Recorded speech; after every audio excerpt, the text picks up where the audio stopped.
Boa noite. Boa noite. A graça e a paz do Senhor Jesus, amém? Amém. Tudo bem com você? Amém. Tudo bem ou vai tudo bem? É de fé em fé, é de glória em glória. A paz que eu vou dou não é a paz que o mundo dá. No mundo tereis aflições, mas tende bom ânimo, porque eu venci. Sabe o que Jesus está dizendo para você nessa noite? Que Ele já venceu por você. Que você aquiete seu coração, que a sua vitória nele irá se evidenciar. Aguarda, espera, somente espera. Abra sua Bíblia no primeiro livro de Samuel, capítulo 14, a partir do versículo 36. Vamos descer esta noite no encalço dos filisteus. Vamos saqueá-los até o raiar do dia, e não deixemos que fique nem sequer um deles. Eles responderam: façam como achar melhor. Versículo 37. Mas o sacerdote disse: vamos primeiro nos aproximar de Deus.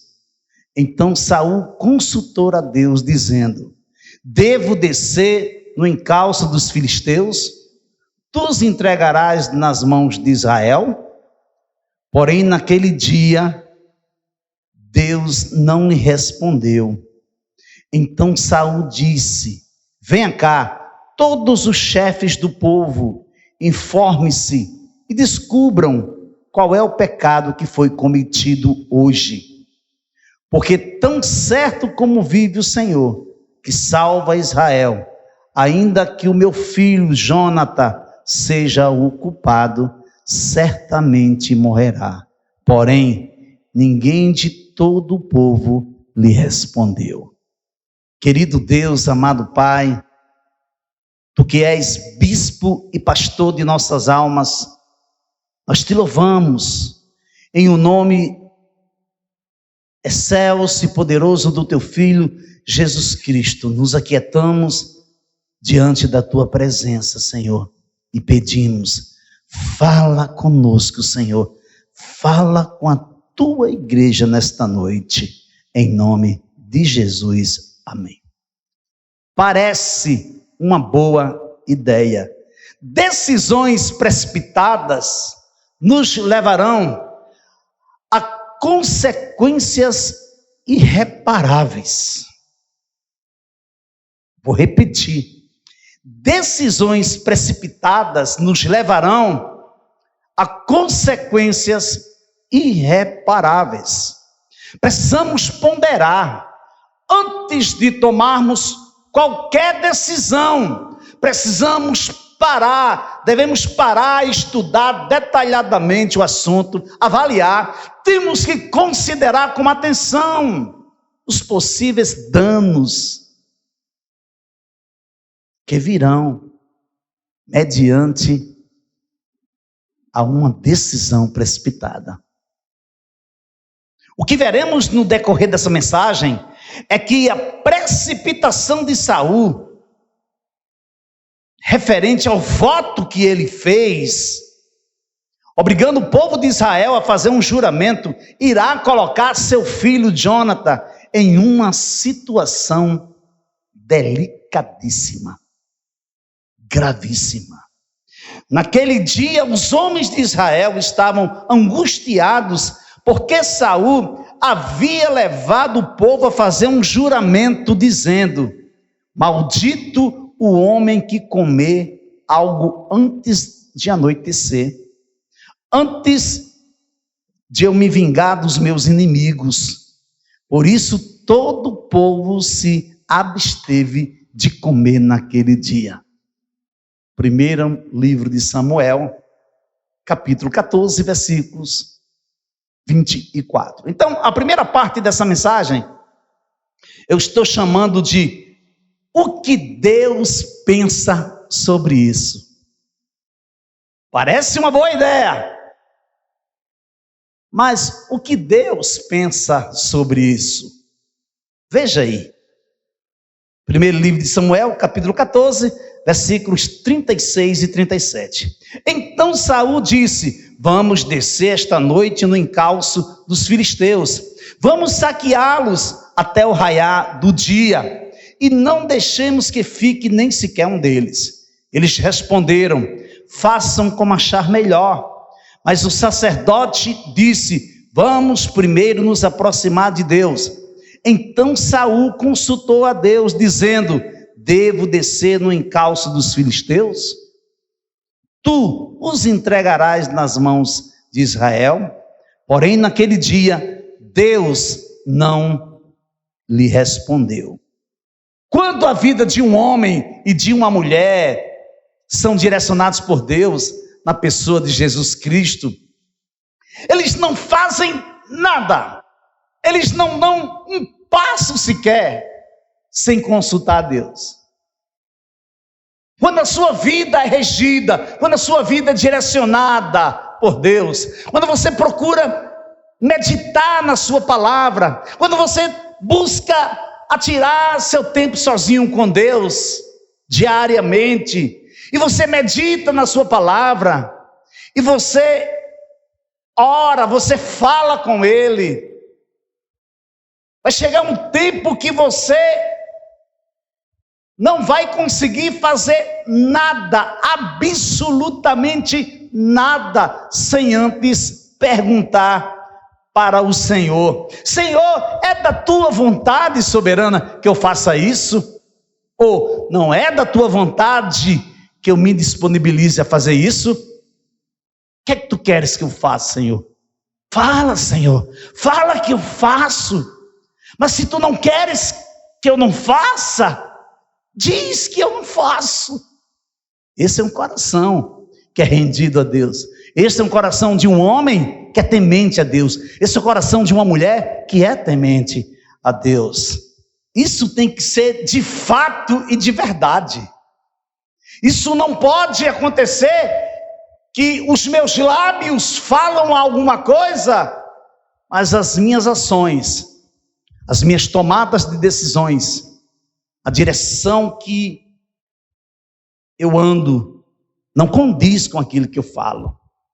Então, o que você deve falar é aquilo que você faz, é aquilo que você se comprometeu a fazer, então você tem que fazer. Mas muitas vezes falamos uma coisa, nos comprometemos, e principalmente nos comprometemos com Deus e não fazemos. Isso é perigoso. Isso vai nos colocar diante de uma condição não muito agradável, porque Deus não tenta ninguém, porque Deus não pode ser tentado pelo mal. Ele a ninguém tenta, porque Ele é fiel, mas Ele é fiel ao seu próprio nome, porque Ele tem te cercado com alegres cantos de livramento, porque Ele ama você, porque Ele é o teu Criador, porque Ele é o teu pastor, porque Ele é o teu Senhor, porque Ele é o teu Deus. Então, nós devemos andar com Deus de acordo com o que Ele tem falado aos nossos corações, mediante a sua palavra. Escutem agora vocês que dizem: hoje ou amanhã iremos para tal cidade, e lá passaremos um ano, e faremos negócios, e teremos lucros. Vocês não sabem o que acontecerá amanhã. O que é a vida de vocês? Vocês não passam de neblina que aparece por um instante e logo se dissipa. Em vez disso, deveriam dizer: se Deus quiser, não só viveremos, mas também faremos isto ou aquilo. Tiago, capítulo 4, versículos 13 a versículos 15. O que está em questão aqui, o que está em pauta nesta noite aqui, é a precipitação de Saul, referente à vontade de Deus, para ele, para o seu povo e para o seu filho Jonathan. Aí eu abro um parênteses e trago uma aplicação para a igreja, trago uma aplicação para a sua vida. Em que área da sua vida você tem se precipitado?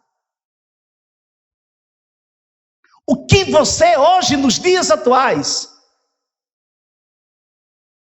tem colhido de decisões precipitadas que um dia você tomou? Decisões essas que você não procurou consultar Deus. Você não colocou nas mãos dele para saber se era da vontade dele ou não.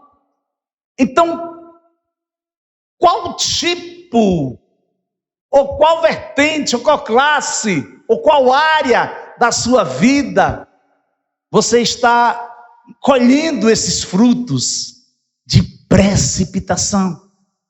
Você percebe que a decisão que Saul tomou foi lá atrás, amado. Foi lá atrás. Mas as consequências estão surgindo exatamente na hora que ele mais precisa do favor de Deus.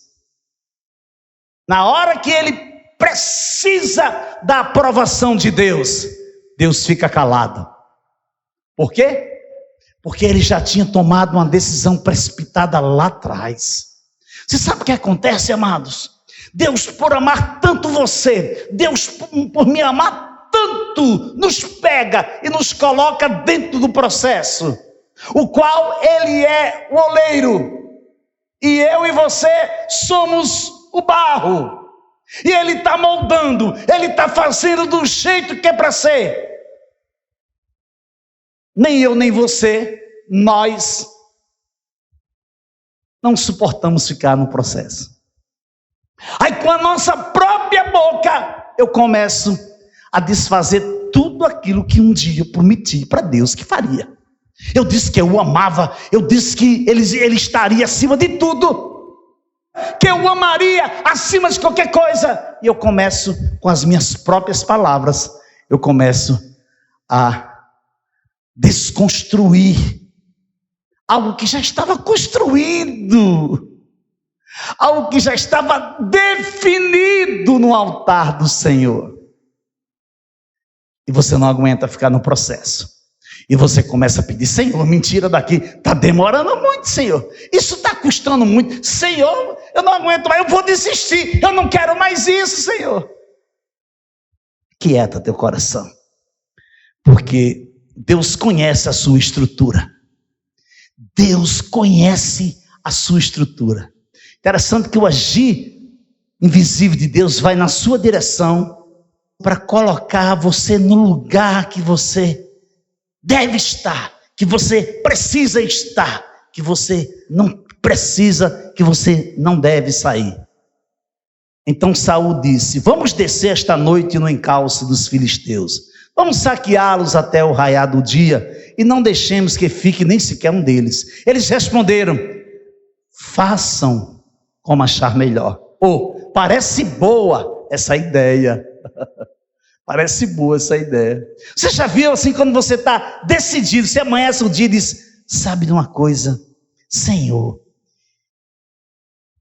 eu me decido hoje, aconteça o que acontecer, eu vou permanecer no processo. Senhor, o que tu mandar eu fazer, eu vou fazer. Senhor, eu vou realmente te honrar, nem que eu tenha que pagar com meu sangue, mas daqui eu não saio, daqui ninguém me tira. Aí de repente começam as vozes, soar as vozes. Olha, essa ideia aqui parece boa, o que você acha? Olha, essa outra ideia aqui é boa, olha, deixa de ser besta, está na hora de... Olha, deixa eu contar uma ideia para você, ela parece ser boa, o que você acha? E sabe o que acontece? Você começa a desfalecer, chega no final do dia, você já se encontra totalmente contaminado ou contaminado. Você está para jogar tudo para cima, você foge totalmente daquilo que Deus está preparando você para ser. Mas pastor, Deus está preparando eu para ser o quê? Deus está preparando você para ser uma mulher mansa. Deus está preparando para você ser uma mulher submissa. Deus está preparando você para que você seja uma mulher que ama seu esposo, que ama seus filhos, que ama estar na sua casa. Deus está preparando você para ser a excelência dele. E às vezes parece tão dolorido, às vezes parece que dói tanto, parece que estão arrancando um pedaço da minha carne, parece que estão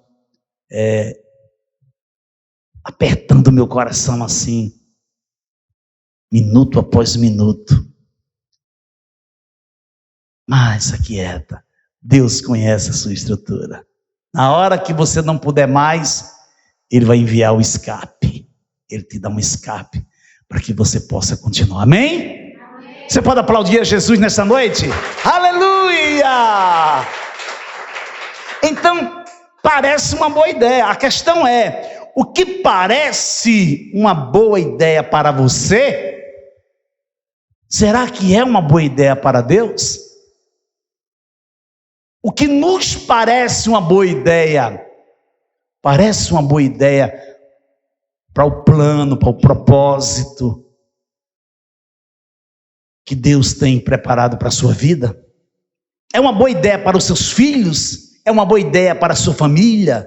É uma boa ideia para a sua vida espiritual, para a sua vida profissional, para a sua vida relacional, como todo, para a sua vida ministerial, na sua igreja, onde você assume compromissos. Em dado momento você parece que não sabe o que foi que você assumiu. Porque, gente, assumir compromisso diante de Deus não é diante do homem. Quando nós assumimos compromissos diante de Deus, sai de perto. Eu estou aqui não é porque eu não queria, não. Estou aqui porque eu pedi para Deus.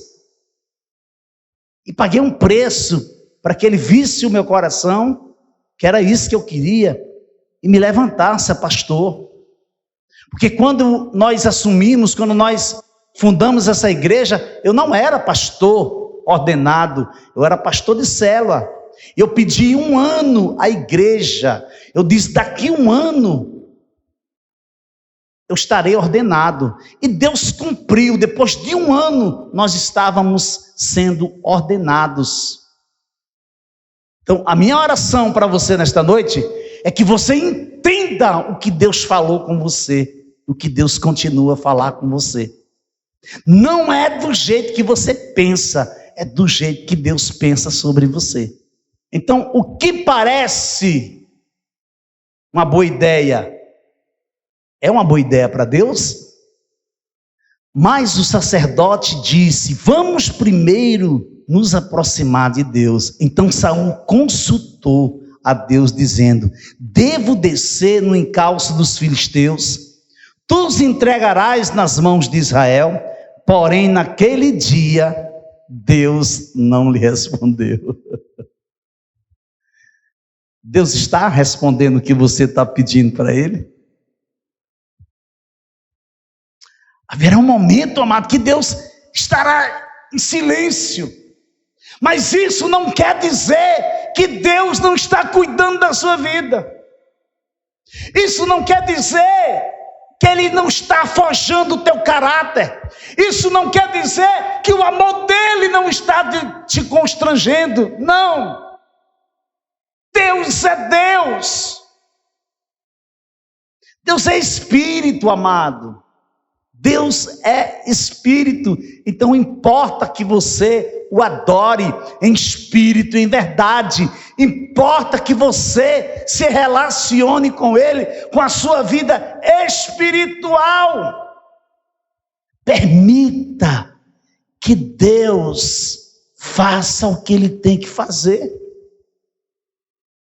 porque se Ele não fizer, quem vai fazer? Nesse exato momento, agora, eu estou ministrando sobre Israel. foi deflagrada uma guerra. Agora, neste momento, Israel está em guerra.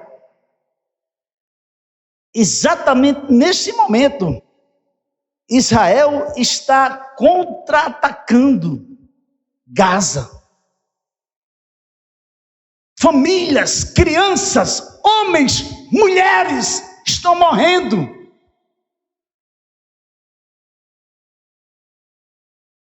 Eu digo uma coisa para você, amados, eu venho dizendo aqui, dia após dia, domingo após domingo, não brinca a igreja, Jesus está voltando.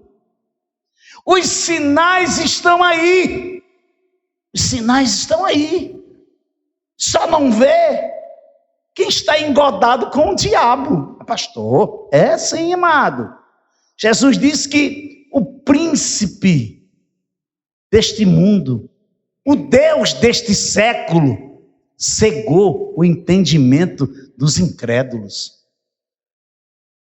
Então só não vê quem está com os olhos engodados.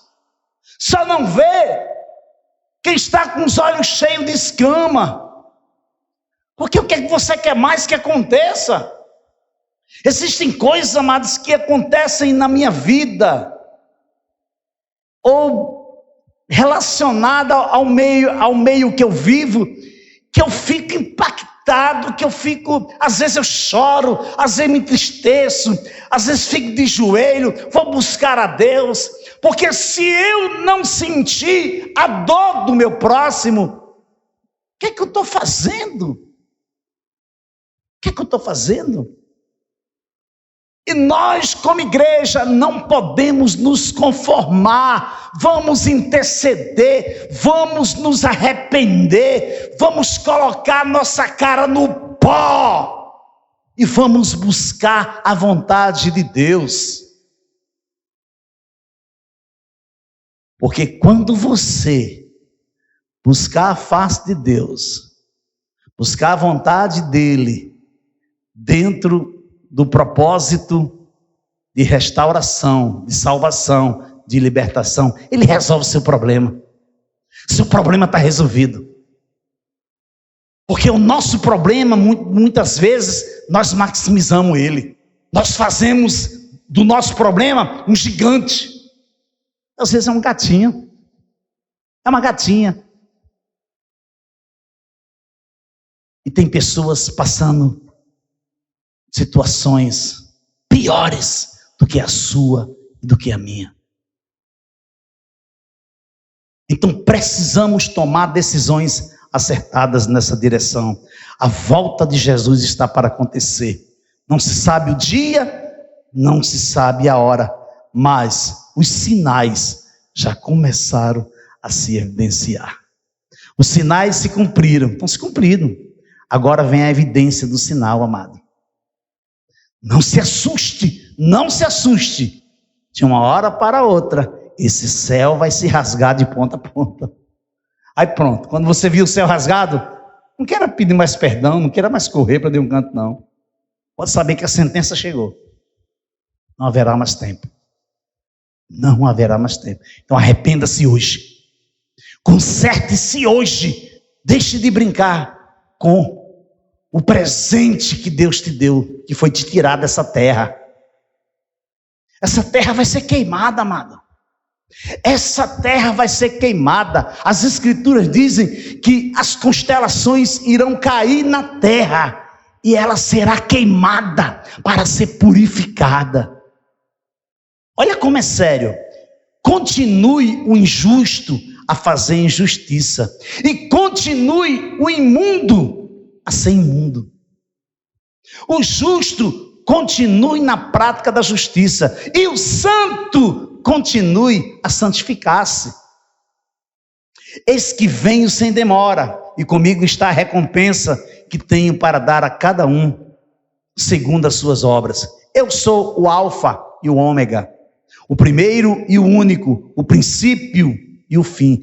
Bem-aventurados aqueles que lavam suas vestes, para que tenham o direito à árvore da vida e entrem na cidade pelos portões.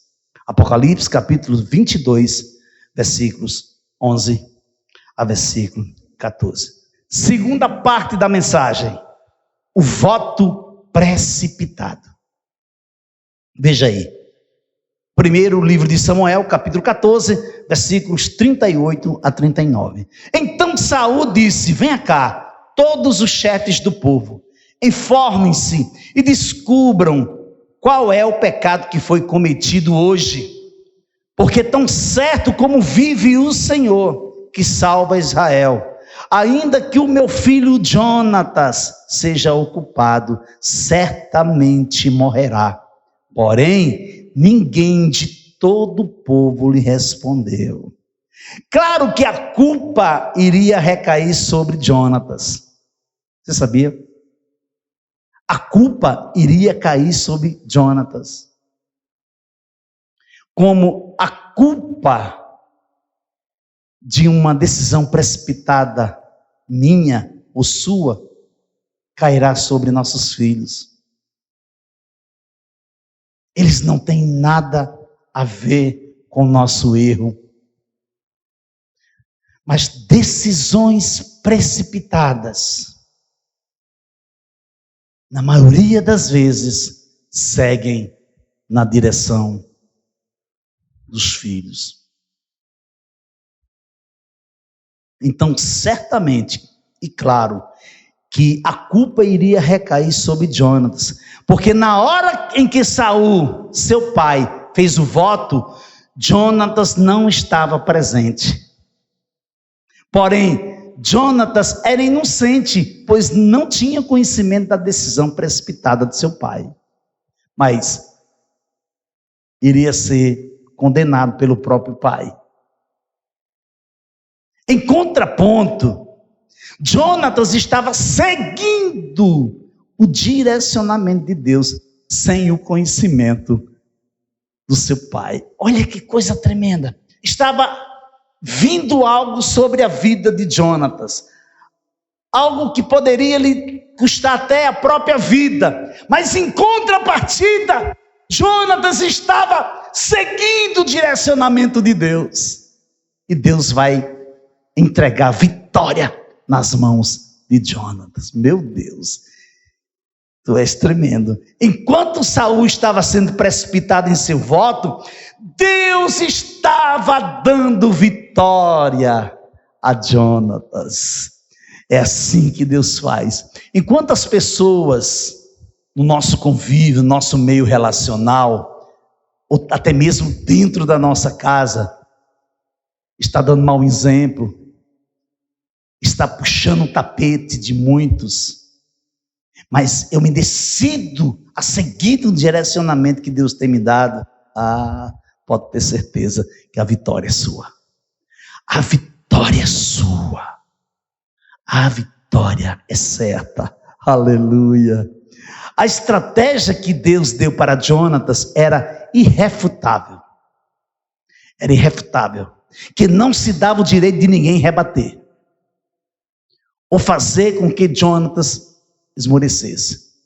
Algo irrefutável é algo que ninguém pode rebater você. Ninguém pode dizer que você está errado. Por quê? Porque você tem um aval do próprio Deus. Então veja bem, Jonatas disse ao seu escudeiro, eu quero que você abra sua Bíblia, primeiro livro de Samuel, capítulo 14, versículo 6 ao versículo 10.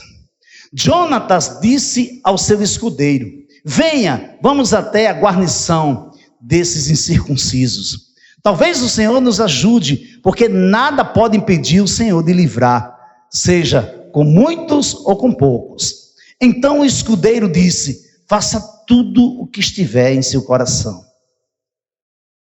Obrigado, filho. Eu estou com você e farei o que você decidir. Isso foi o escudeiro falando para Jonatas. Jonatas respondeu, então vamos atravessar na direção daqueles homens e deixar que eles nos vejam. Se nos disserem assim, fiquem parados até que cheguemos perto de vocês, então ficaremos onde estamos e não subiremos a eles. Porém, se disserem, subam até aqui, então subiremos, pois o Senhor os entregou em nossas mãos. Isto nos servirá de sinal. Meu Deus! Primeiro livro de Samuel, capítulo 14, versículos 6 a 10. O direcionamento de Deus para as nossas vidas são descritivos, amados. Os sinais seguirão os que creem. Quem crê e for batizado será salvo. Quem, porém, não crê será condenado.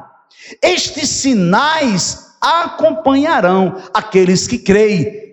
Que sinais, pastor? Em meu nome expulsarão demônios, falarão novas línguas, pegarão em serpentes, e se beberem alguma coisa mortífera, não lhes fará mal. Se impuser as mãos sobre enfermos, eles ficarão curados. Marcos capítulo 16, versículos 16 a 18. Jonatas acompanhava fielmente os sinais que o seguiam. A questão é, você tem seguido os sinais que Deus tem te dado? Você tem acompanhado fielmente os sinais que Deus tem mostrado para você? Ou você tem visto os sinais, tem presenciado os sinais e tem simplesmente cruzado os braços e seguido em outra direção? Precisamos, amados, precisamos ter a certeza, ter a convicção plena de quem somos, aonde estamos, o que estamos fazendo, para onde estamos indo e com quem estamos indo. Quando os dois se deixaram ver pela guarnição dos filisteus, estes disseram: eis que os hebreus estão saindo dos buracos onde estavam escondidos. Os homens da guarnição disseram a Jonatas e ao seu escudeiro: subam até aqui e nós daremos uma lição em vocês.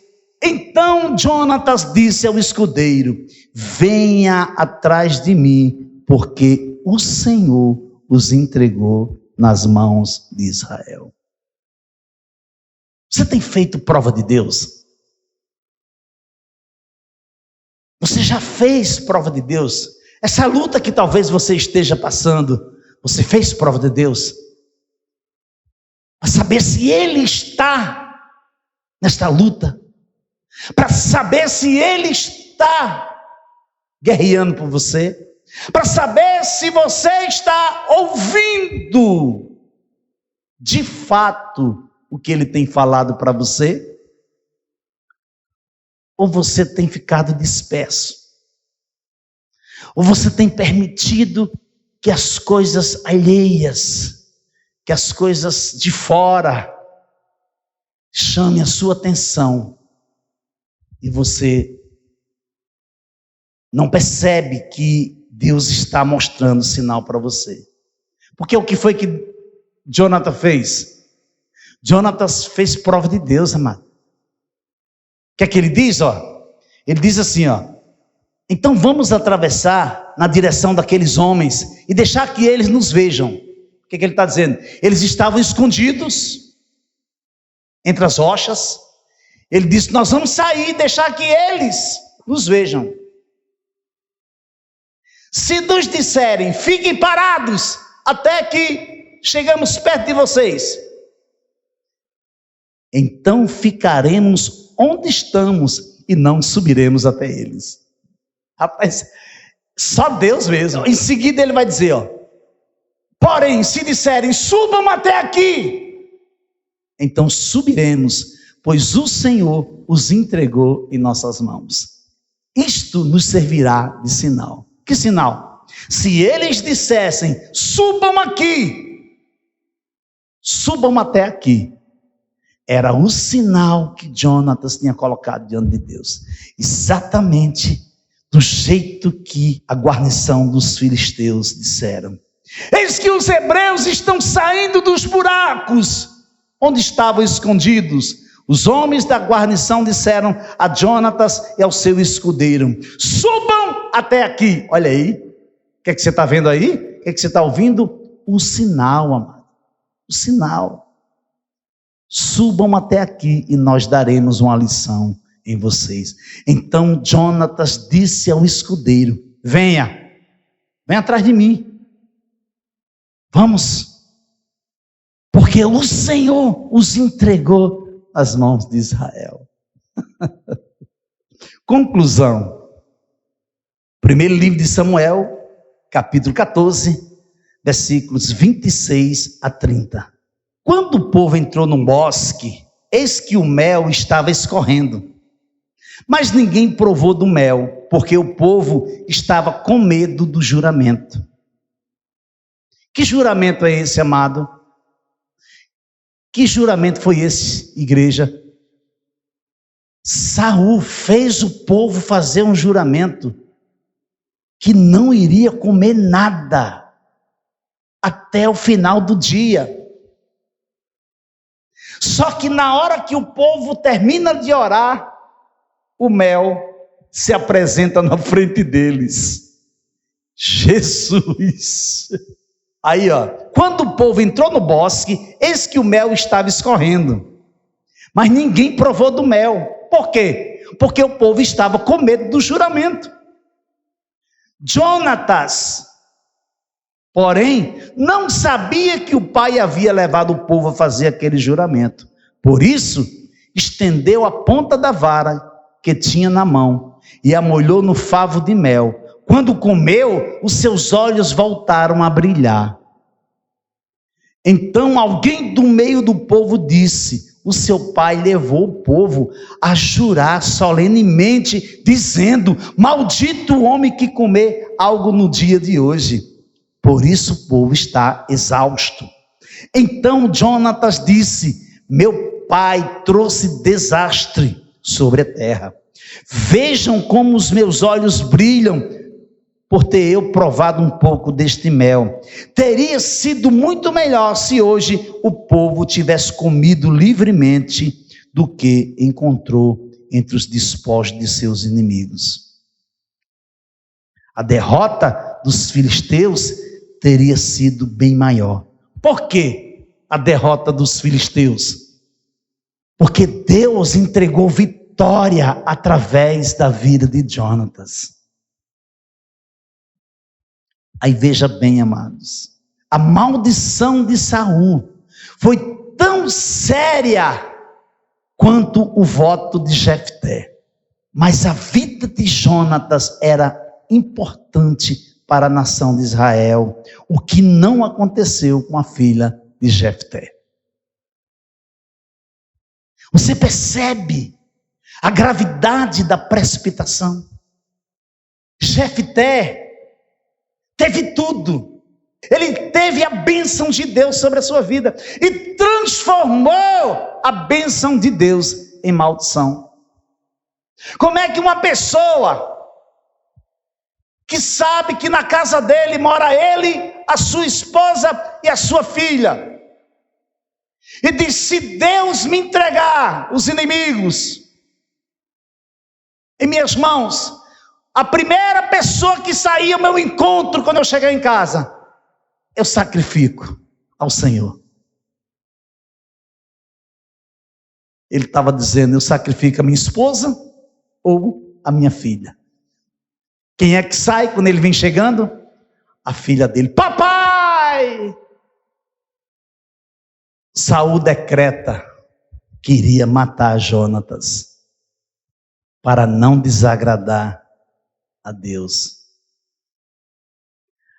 Amados, até mesmo uma situação como essa, quando Deus olha para o coração de um homem e vê que não há inteireza, que não há a verdade dele contida naquele coração, ele barra ele até mesmo de fazer coisas na sua direção. É o que acontece. Quando ele diz que Jonatas vai pagar com a própria vida, o povo diz: não, Jonatas não. Então Saul, naquele momento descobriu que o seu poder era grandemente limitado diante do povo.